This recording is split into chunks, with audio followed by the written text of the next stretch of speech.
I'm going to assume that all of the people in this room and others that share similar ideas are part of a movement, a social movement, with a particular agenda, and then ask the question, why is it that that agenda perhaps hasn't achieved as much as we would hope? Why has it achieved some things already? And so my way of entering into what is politics is to look at this movement and ask the question, where is it in the political system and how can we improve its position? My first point, as I look into what I call the Better Cities movement, if I can use that expression again, I see certain things. And I'm seeing them as a politician looks at issues. There's an agenda. It's almost like a party platform. There is an agenda related to the prevention of ill health on the one side, and of course the promotion of well-being on the other, which is the great definition from the World Health Organization. There's lots of ideas attached to that agenda. There's a lot of research.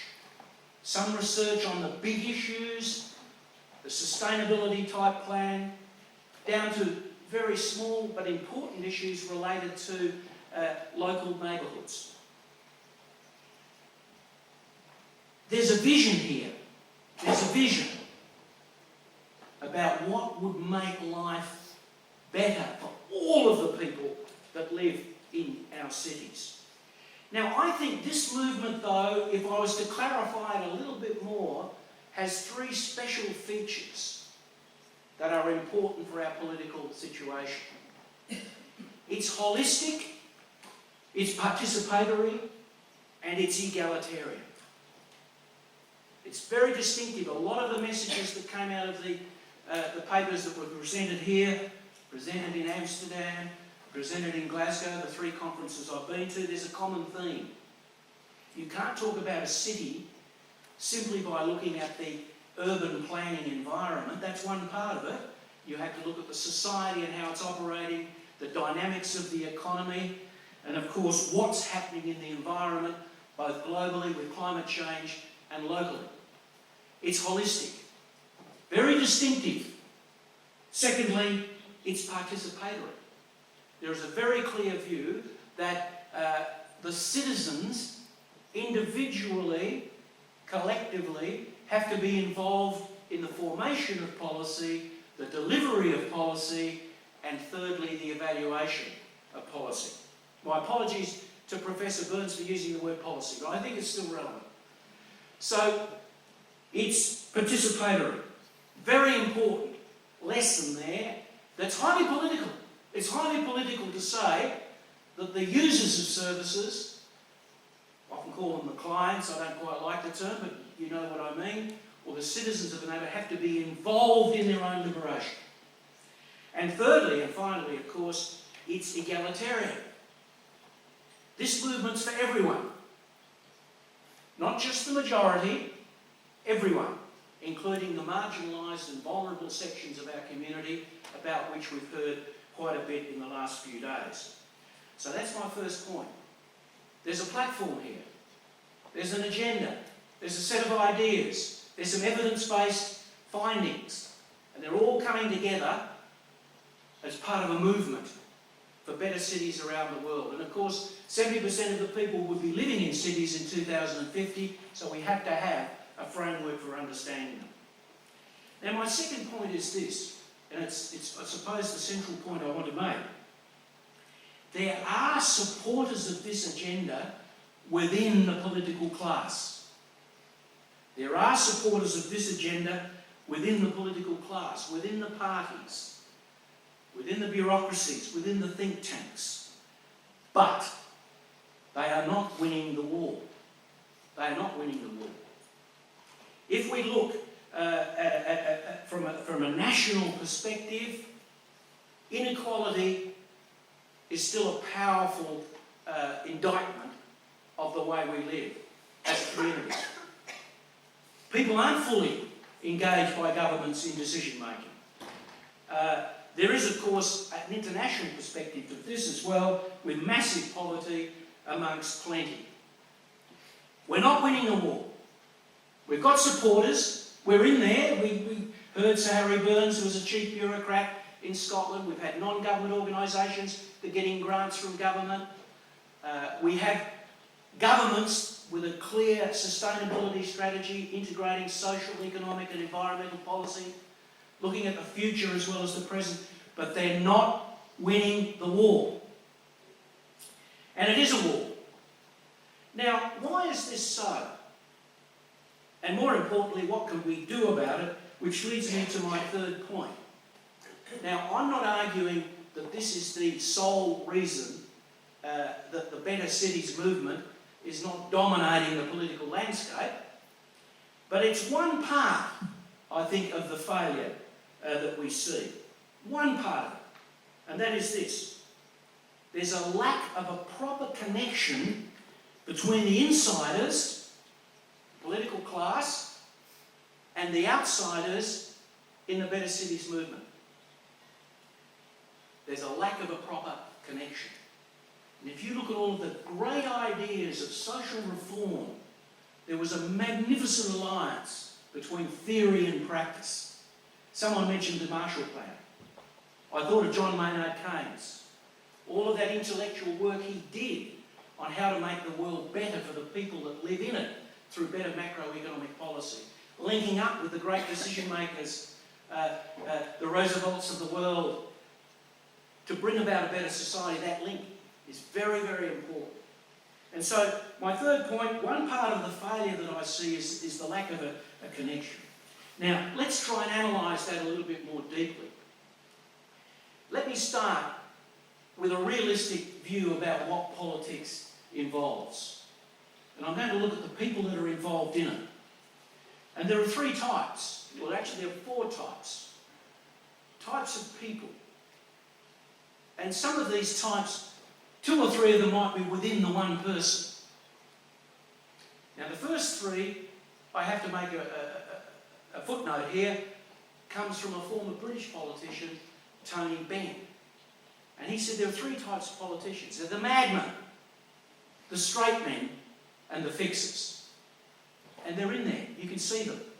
I'm going to add another one, but I'll come to that in a minute. The madmen. Who are the madmen? They've got the big idea.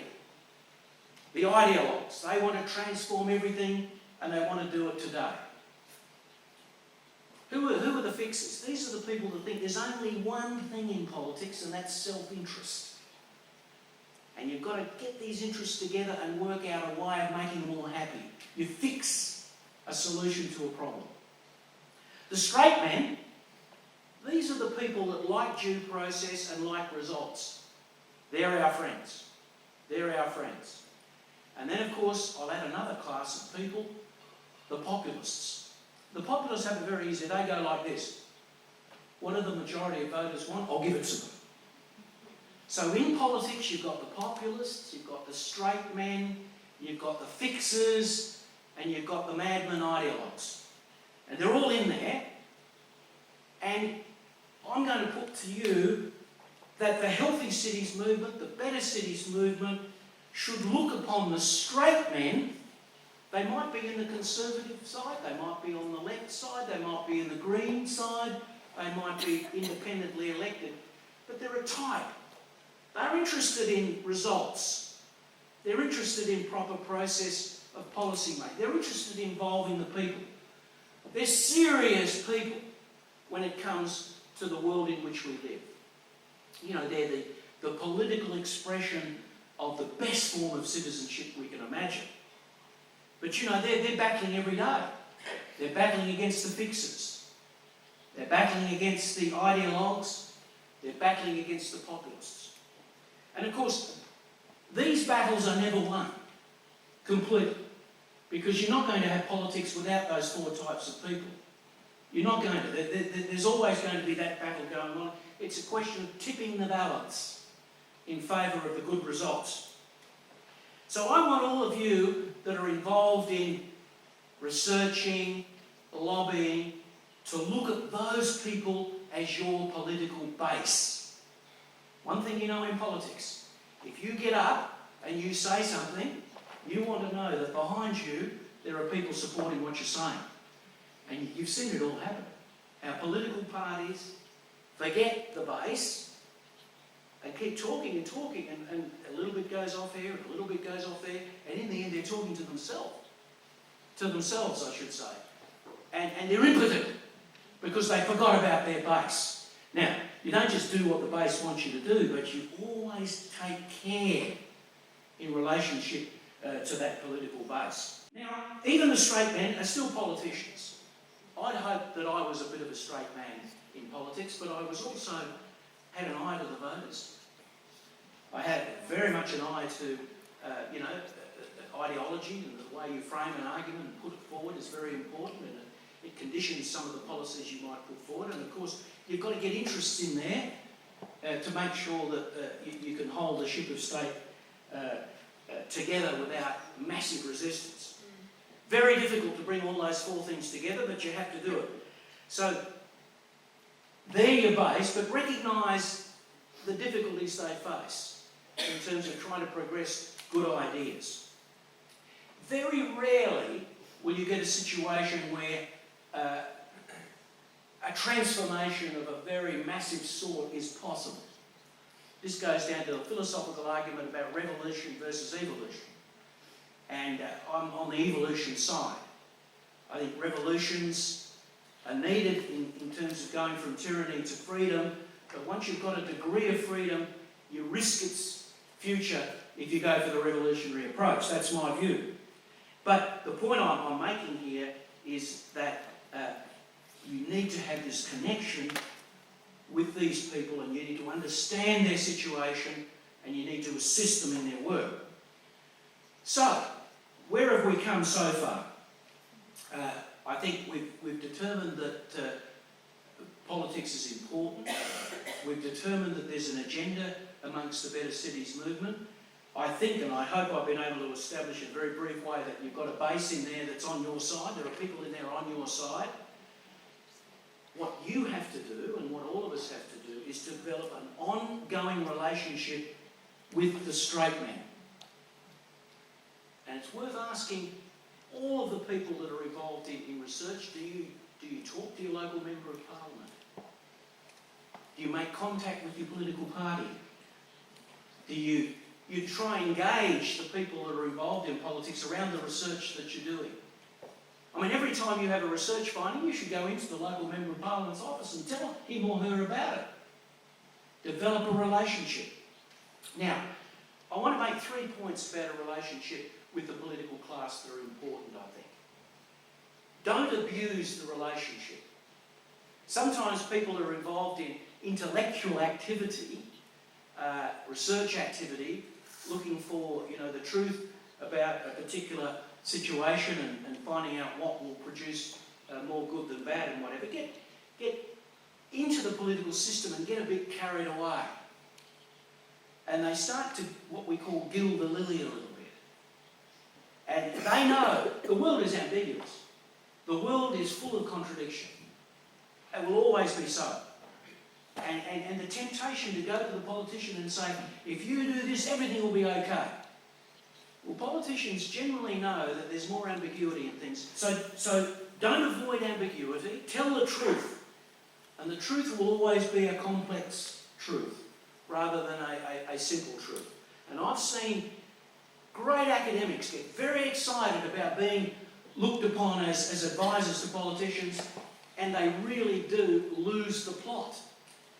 And they get politicians into trouble, and they lose their trust. Secondly, very important, provide a strategy along with your ideas. Now let me give one little illustration to you of this. When I became the Premier of Western Australia, my public officials working in the water area came into my office. And they said, we've got a crisis coming. And they analysed all of the water rainfall levels. We had dams and we had underground water as the basis of our supply to residences and also to industry. And the rainfall levels were dropping dramatically. In fact, some scientists said that Perth could become the first major city to run out of water. And they came into my office. Now, often people with a scientific background will give you all those facts and then say, well, it's up to you to fix it up. They came into my office, they'd been thinking about this issue for a long time. It had been coming over a decade. They had a strategy. And they said, look, what you've got to do is you've got to get all of the industries involved in horticulture, involved in landscape gardening, get them on side because, you know, we've got a problem here and they employ people that use water on gardens and whatever, and they can be an enemy. You've got to get the people involved because the price of water is probably going to have to go up. And so they recommended a participation of the community in a summit to deal with water to legitimise radical action. Then they made some points about where the new supplies will come from, and we eventually went for desalination as our solution, along with recycling of water. Again, a politically contentious issue. We recycle all of the wastewater. It still only goes to industry in my state, but you could actually drink it, but you know all the politics of those issues. What was good about that? They came to me with a strategy. What does a politician want? A politician wants a strategy. So if you're dealing with a major issue of urban policy making and you're doing your research, think about how it's going to be put into action. Develop a strategy. And thirdly, absolutely fundamental, go into the detail of implementation. Become experts on it. Because whenever you do something that's new, establish a new regime of some sort in a policy area, you see, we're in a world where there are people who don't agree with us. You know, there are people who say, let the market determine the future of the city. Let the market determine. There are people with money, they've got ideas, there are local governments, they'll agree with it, let it just happen. And it'll all work out for the benefit of everyone. There are people who say, oh, well, we'll have a centrally plan everything and we'll just have a top-down approach and change everything. You know, we need to know how something's going to be implemented, because if you haven't thought of something and then the crisis comes and the media and all of the enemies come in on it, you're in a difficult position. And quite often, good ideas are scrapped. Not because they're bad ideas, but because in the process of implementing them, a little mistake occurs which should not have occurred. So remember those three things. Recognise ambiguity. Don't oversell your argument. Secondly, tell the truth about what's happening. Give people a strategy and go into the detail of implementation. You shouldn't just be concerned about your finding. You should be concerned about the way that finding is to be applied as well. And so those three things, I think, I'd put them under these headings. You need to be trusted by the political class as a reliable advisor in terms of policy. You need to add value to the relationship by saying, look, minister or political opposition, if you do this, you'll have to do this, this and this as well. And of course, you've got to make sure that the implementation is considered. Now, there are very important ways in which you can help the political class carry through what is a very important strategy. Finally, do think about the way ideas are presented. And you know, how many times have I seen this? I've seen it happen.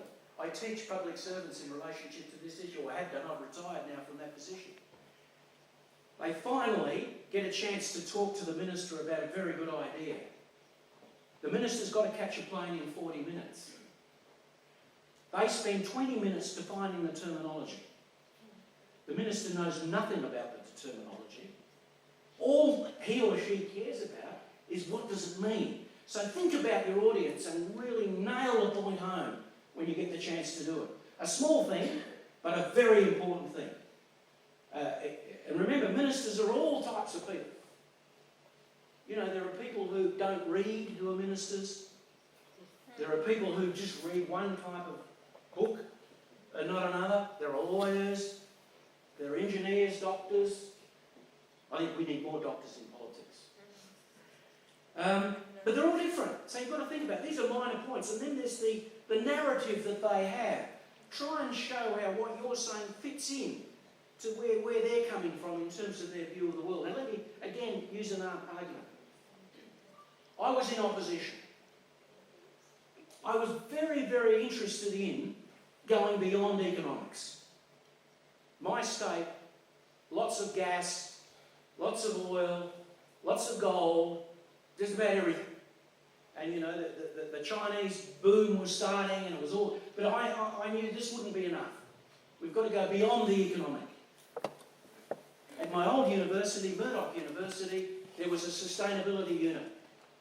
And the man who ran it was a good friend of mine from way back. And I got him involved in the process of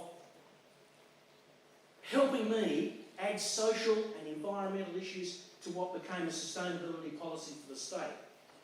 And he presented it just as I wanted. He knew exactly what I wanted.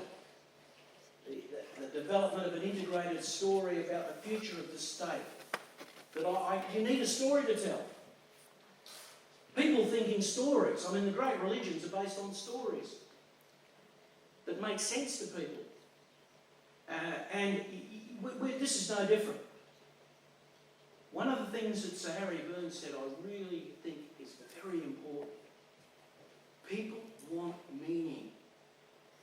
People want meaning. Now, he used it to describe what alienation was and how we need to deal with the consequences of alienation over a period of time. I'd use it in another sense, that when a politician's talking to people, he wants to or she, to get across something that's meaningful. I used to, every Friday, I'd bring in people from, I'd ask my members, bring in 5 people from your electorate, and from 7 a.m. to 9 a.m. they can just tell me what they think of the world. Every time they were interested in the community, what's happening, where the job's going to come from, the kids, the violence. They're interested in the community all the time. So meaning is important. So the art of persuasion should be your interest of view as well as the research that you do. Now, finally, remember that your moment will come. Well, it may not. Some people, never get their moment, but usually, let me give an example. Some people in Australia are very interested in guns. And, there are many other examples you can give. In my home state, we had a major fire in Australia. We then got together and said, well, how will we make sure this doesn't happen in a way that will damage property or people in our own state? Prepare. Imagine that your day will come when your ideas and your strength of intellect and findings will be important to people. And so don't think that this other work you do will never be relevant, because I reckon most people that are involved in serious research, their time will come. So let me summarise what I wanted to say to you tonight. Think of your ideas as part of an agenda. You're not a political party, but you're a sort of a political party with an agenda for the future of our cities. You have support within the system, but that support faces many challenges. There are many enemies, vested interest being the biggest one. And don't underestimate that support. Don't overestimate it, but it's there. Part of our failure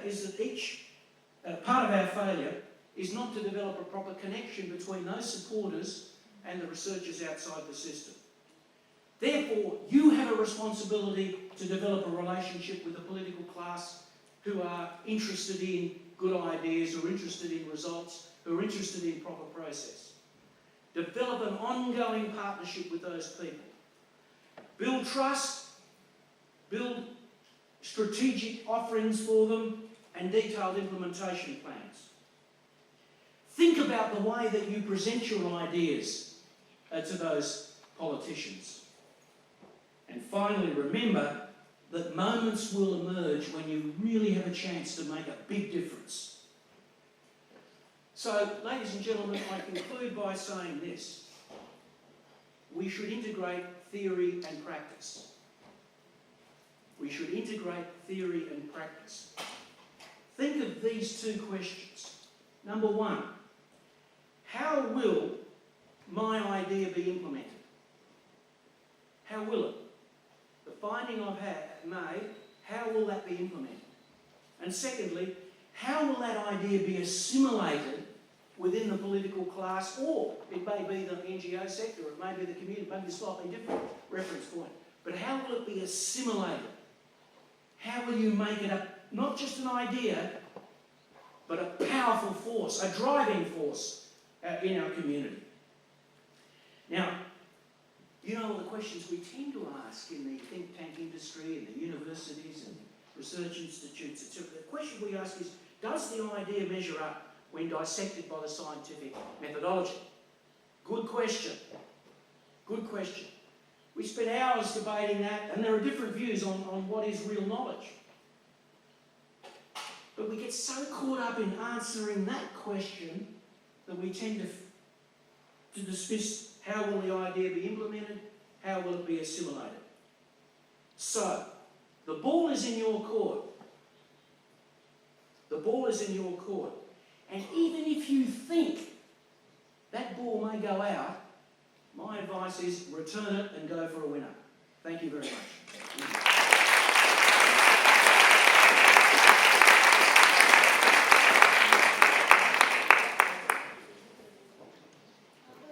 Other questions? Many thanks. Very nice. I'm working out from Creole. Very inspired by your talk. Unfortunately, I almost never talk to politicians. But I've got this kind of vision of a car-free city, of a private car-free city. What, for you as a kind of politician, what do you see as some of the challenges that are going to come across, or what should I do about it? What's your gut feeling? If you would say private car-free city, is it going to work, yes or not? Do you think it's a good idea? My first thought is this. We've had private interests dominating our political debate for too long. The public interest is the most important interest of all. Whether that relates to the relationship between private car ownership and public transport, my great honour as the Premier was to completely transform our public transport system and to build a new rail network right out into the suburbs of the city. I think the question of a community where everyone can feel equal, respected. We went through every law, my Attorney General went through every law in Western Australia. It's the biggest ever legislation went to the Parliament. And we removed every discrimination against gay and lesbian people. Massive legislation. So I guess I'm trying to give you a feel here that sustainability, the sustainability of our society in facing challenges, demographic challenges, the challenge of climate, the challenge of the jihadism challenge, the challenge of economic inequality. Meeting those issues in a comprehensive, sustainable way, I think is the way I put it. Now, I used to say to my colleagues in the Parliament, what's the motto, you know? And you know, it's very hard. People don't necessarily think in these ways. And so I, found it difficult to get all of them on side. And we had a huge battle over the relationship between economic policy and social policy. Economic policy and environment. We've got a very powerful mining industry in my state. And there was a battle within my own cabinet on the extent to which we regulate that industry. And so I suppose public interest. We've sold out far too much in the last 20 years.